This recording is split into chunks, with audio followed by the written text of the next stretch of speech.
and welcome to this Lighthouse Church podcast, where you can catch up on our talks from Sunday gatherings. We're a church at East Lothian, seeking to follow Jesus, build community, and make a difference.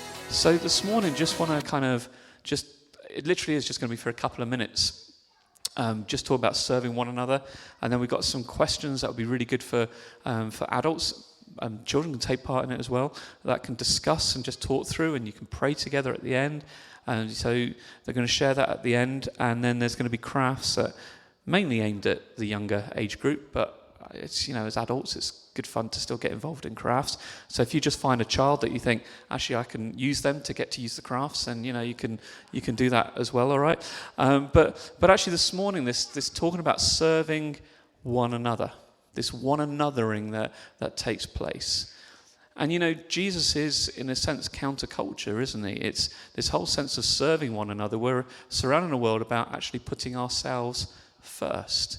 That tends to be the kind of theme and message that especially in the Western world, is talked about how we kind of put ourselves first. And Jesus does the opposite, and he says the opposite, and he encourages us as believers to put others first, to put Jesus first, and then how we serve others. So I'm just going to go through a couple of kind of examples in Scripture. And so number one is we're called to serve in love. Okay? Now, I'm not going to ask you to show of hands or to come and share stories, but actually, how often have we done stuff where we say we've offered to help, but everything in us goes, I just want to put myself first. I don't want to do that today. I don't have the energy. I don't have the capacity. And as I say, I'm not going to ask you to show hands, but I can certainly put my hands up in that one and say, actually, serving others, putting others first can be really hard, can't it? But actually, that's what Jesus encourages us to do. He encourages us to be like him. Okay, because freedom in Galatians 5, chapter 5, verse 13 says this: "You, my brothers and sisters, were called to be free. But do not use your freedom to indulge in the flesh. Rather, serve one another humbly in love." Okay? So indulge in the flesh just simply means doing stuff that we just want to do, maybe just things that aren't actually following Jesus, things that are maybe what we used to do in our old way of life. But actually he's saying, do not use your freedom in that way, but to use the freedom to serve one another humbly in love. Okay? Already, I'm challenged personally by that. As I get older, as we're all getting older, so that sounds really depressing, doesn't it? But actually, as time goes by, those things we think should, in one sense, get easier. But actually, it can get harder as well. But we use church in a sense of gathering together to remind one another about the goodness of God and what it is to serve together. We're to serve one another humbly in love. Okay? So Jesus paid the ultimate price for us. He served in love by dying on the cross for us. And if you know Jesus in this place today, then you've been set free. So we use that to serve in love for one another. So we use the example, Hannah and Brooke are serving in love this week. I can probably guarantee they probably didn't really want to be camping we're amongst a bunch of young people. I've been there plenty of times in my capacity as youth leader for many years. There are times where going to bed late at night, trying to find the last young person who is rebelling, that doesn't want to be in their tent by curfew, and you just think, I just want my bed. But I don't want any bed, I want my bed. The comfortable one where you're not having to constantly pump up the airbed. Those kind of things. Those things are ways that actually can invade our thinking. But actually, when we serve in love, we say, hey, I'm going to choose to put the creature comforts to one side to say, actually, I want to serve others because I want them to encounter Jesus. That's what it is. Freedom comes so we can go and bless others. Okay, so serve in love. Number 2, Jesus, believe it or not, he's our example. Jesus is our example. As I say, he paid the ultimate price. In John chapter 13, verse 14 to 15, it says, "Now that I, your Lord and teacher, have washed your feet, you also should wash one another's feet. I have set you an example that you should do as I have done for you. So here's a story that Jesus is washing his disciples' feet. Now we have to put that into a little bit of kind of context about historical times, okay? Because we're not going to get the children to go around now and start washing everyone's feet, all right? No, none of the children look that keen to do that, all right? But actually, it's in those times, streets were very dirty. You wore sandals. Some people were barefoot. There was lots of animal poo that was on the roads. So feet would very quickly get very smelly and very dirty. Anyone here have a tendency or reputation to have smelly feet? Okay. All right. So I suggest Tom and Donna apparently got smelly feet. So that's factual, apparently. There you go. But actually, there is a context in that in that time was a very lowly job. That was like the lowest of the low of washing other people's feet. And what Jesus is teaching us is actually about serving, is to follow his example, is to do the same in today's world, is to do things without complaining and grumbling, but to say, I'm putting everyone else before me. And that's a very hard thing to do, isn't it? Is to put others first in that way. But that's what Jesus encourages us. He did that to set the example that we could be like him, okay? So he took that servant washing Jesus' feet. It shows that the Son of God, this is staggering for me, the King of Kings, the creator of the universe, actually got down on his knees and washed disciples' feet. Isn't that incredible?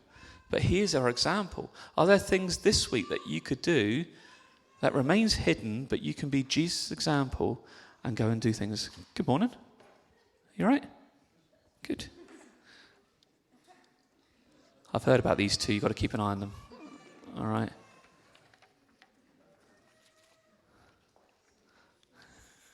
There we go. I've completely lost train of thought then. Mike is going, just send them around again because then he'll shut up. That's how he does it, all right? So Jesus called us to serve in love, to be an example. Number 3, service in the small things, okay?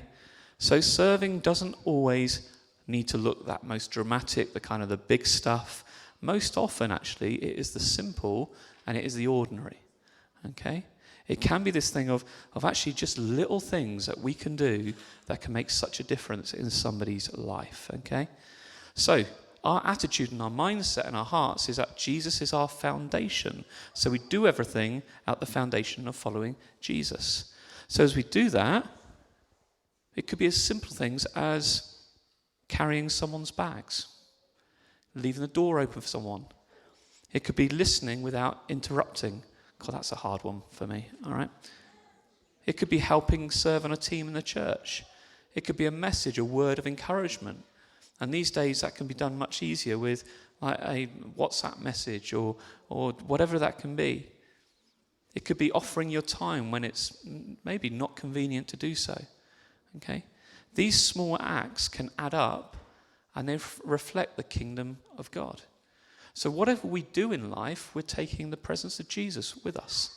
So we can make such a big difference, okay? So it could be for the children, helping to load the dishwasher. Can be like an act of service, okay? I can see parents are going, that's not going to happen. But actually, that's the things you can do. It could be if you see someone is struggling out in the street, then actually what can I do to help them? And it can take boldness to step out to do something that may take you out of your comfort zone. But trust God. Trust God. Walk with him and amazing things can happen. I know before I became a follower of Jesus, there were times when I was surprised by the grace and the heart of others around me that were followers of Jesus. Certainly people like say, do you want to come out for a bite to eat? And they paid for a meal. He's like, what's the catch? There isn't one. It can be, can we go and hang out? Can we do this? I'd have messages of encouragement. Things that I think I don't deserve that, but it starts to kind of make me think that actually, what's this all about? And it began a journey where I gave my life to Christ. So just beginning to wrap things up. Number 4, service transforms us. All right? As Lighthouse employed bouncers, is this what's going on? They're just doing patrols, just making sure everyone's behaving themselves, reporting back to the boss at the back there. Yeah, everything's all right. Can I just quickly add on this before they take me away? We can learn by reading, we can learn by listening to others, but it doesn't actually be the kind of way that actually we can learn by experience of doing something. And I want to challenge you. Maybe there are things right now, it doesn't matter what age you are, maybe God's speaking to you about doing something which may take you out your comfort zone. I want to say, give it a go. One of the things that I think can be a bit of a challenge, certainly over the years, is you're standing talking to someone and they're telling you about their problems and everything in you is saying, why don't you pray for that person now? And everything in you is going, I'm not doing that. I'm not doing that. What happens if they say no? And I can tell you over the years that I've stepped out and done that, not one person has ever said no. Because we take the hope of Jesus wherever we go. And as long as it always has an offer of serving in that way and many other ways, you're giving them an option to say no. But actually, as people look in, they're seeing something that's different when we're following Jesus. We've got the creator of the universe with us wherever we go. That's amazing. That's exciting. So, service can transform us. So step out, trust God, and he will lead you in these places. And then the last point is, let love be the motive. Okay, in 1 Corinthians, it says, if I give all I possess to the poor and give over my body to hardship that I may boast, but do not have love, I gain nothing. Okay? What service does by serving one another, love is at the center. Okay? It's not the size of what we do, but the heart behind it. Okay? And this is what I love about these kind of messages, is that it doesn't matter what age you are, we can all be imitators of Christ. We can all copy him. We can follow his examples. So, let's be followers of Jesus who serve not to be noticed, but because we care. Let's live with our eyes open and hearts ready to act. And let's remember there is always someone we can serve. There is always someone. So today and every day, let's serve one another humbly in love. Okay? Hopefully there is something in that for you. And I just want to put the questions on the screen, and I'm going to hand over to Kim in a moment who's going to just intro the crafts. Okay, so the questions. Can you give an example of when someone helped you? Can you remember what it was?